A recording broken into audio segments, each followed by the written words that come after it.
네, 중국 정부의 제로 코로나 규제 강화에 경기 둔화가 뚜렷해지고 있습니다. 이에 지난주 중국에서는 중앙정치국 회의가 열렸는데요. 논의된 내용과 앞으로의 전망 알아보겠습니다. 오늘 이 시간에는 하나금융투자 리서치센터 김경환 연구위원과 만나보겠습니다. 안녕하십니까? 네, 안녕하십니까? 네, 지난주 중앙정치국 회의에서 최근 중국의 거시경제 동향이 나왔습니다. 어떤 내용이 좀 나왔습니까? 일단은 중앙정치국회의 설명을 조금 드려야 될 것 같은데요. 일단은 서열 랭킹 1위부터 25위까지 중국 당에서 이제 제일 높은 수뇌부가 모여서 매달 하는 회의입니다만 경제를 주제로 연간으로 하는 회의는 4월, 7월, 그리고 12월이 주요합니다. 특히 4월 달 회의 같은 경우는 과거 중국 증시에서 일부 이제 과열일 때는 좀 냉각이 되거나 혹은 굉장히 안 좋을 때는 좀 반전의 계기가 됐을 정도로 상당히 그 연중에 하는 그 어떤 거시 정책 관련된 회의 중에서는 제일 중요하다고 볼 수 있는데요. 실제로 회의가 열리는 이제 마지막 금요일, 그러니까 이번 그 노동절 연휴 휴장을 앞두고 금요일 날 시장 분위기는 상당히 좋았던 것으로 저희가 해석할 수 있을 것 같은데요. 일단은 상황이 안 좋은 상황에서 열린 만큼 수뇌부의 발언들에 대해서 저희가 좀 주목을 하고 있습니다. 회의마다 저희가 이제 그 어떤 톤들을 좀 비교하게 되는데 이제 12월 달에 경제공작회의 때 부양책 저희 1라운드라고 좀 표현할 수 있을 것 같은데 당시 대비해서 좀 더 그 대내 불확실성에 대한 인식이 좀 더 비장해진 그런 톤으로 바뀌었고요. 20개 지도부 출범이 이번 가을쯤 대략 한 11월 정도에 이제 출범을 하게 되는데 그걸 앞두고 총력 경기 부양을 예고를 했습니다. 방역, 경기 안정, 안보 모두 필수 요구 사항이고 올해 어느 정도 제로 코로나 유지를 하면서 연간 성장 목표인 5.5%나 고용 목표 유지하겠다고 얘기를 했기 때문에 전면적인 내수 부양 그리고 인프라 투자 카드에 대한 얘기를 더 강조를 했다고 보시면 될 것 같습니다. 산업 관련해서는 금요일 날에도 저희 항생테크 지수라든지 중국 홍콩의 플랫폼 기업들의 주가가 많이 급등했었는데 역시나 그 플랫폼 경제의 규범이 완료가 됐고 이제는 건강한 발전을 좀 촉진하는 방향으로 해서 지원 조치들을 조금 내겠다라는 선언을 하면서 지난 2020년 12월부터 시작된 반독점법, 플랫폼에 대한 규제 이런 것들이 일부 변곡점에 좀 오지 않았나 생각을 좀 갖고 있습니다. 당장 규제 완화가 아니더라도 기본적으로 규제에 대한 휴지기를 가져가고 본인들이 신호등을 설치했다고 얘기하면서 이제 레드라이트 쪽보다는 그린라이트 쪽에 줄 수 있는 그런 부분들이 투자 심리를 좀 진작을 시킨 것 같고요.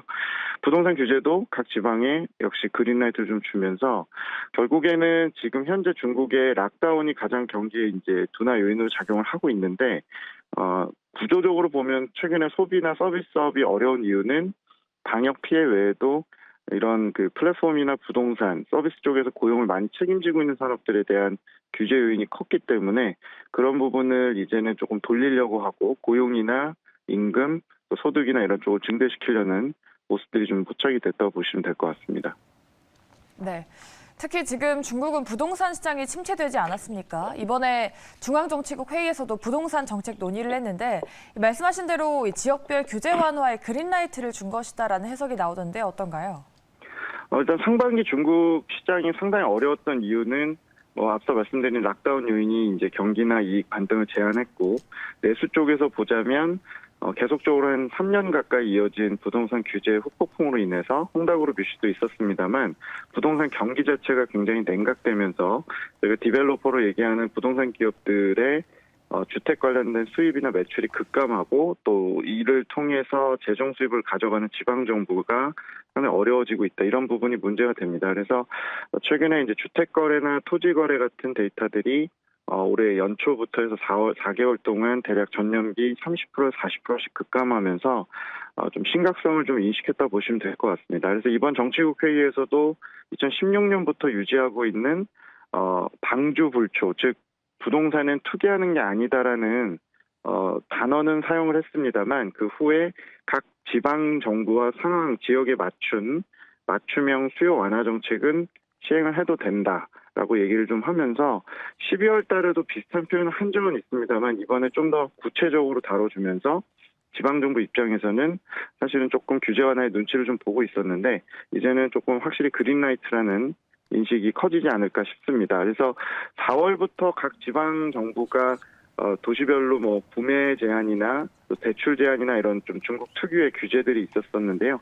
이런 것들 좀 완화하고는 있었는데 아마 이런 행보들이 굉장히 더 빨라지지 않을까 싶습니다. 그래서 저희가 이제 부동산 경기 바닥 확인을 1분기 정도로 기대했었는데 그 부분이 실패한 상황에서 일단 이번에 나오는 스탠스로 본다면 2분기 정도의 바닥 확인을 한 분기 정도 지연돼서 바닥 확인을 할 수 있다고 보고 있고요.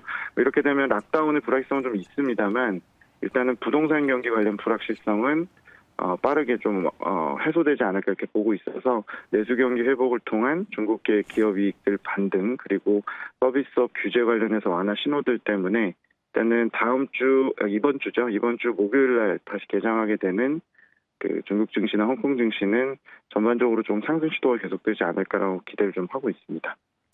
네, 중국이 지금 부동산 위기, 제로 코로나 정책 등으로 인해서 최고의 경제 위기를 맞고 있다는 말들이 나오면서 우리 시장에도 악재로 작용을 했는데요.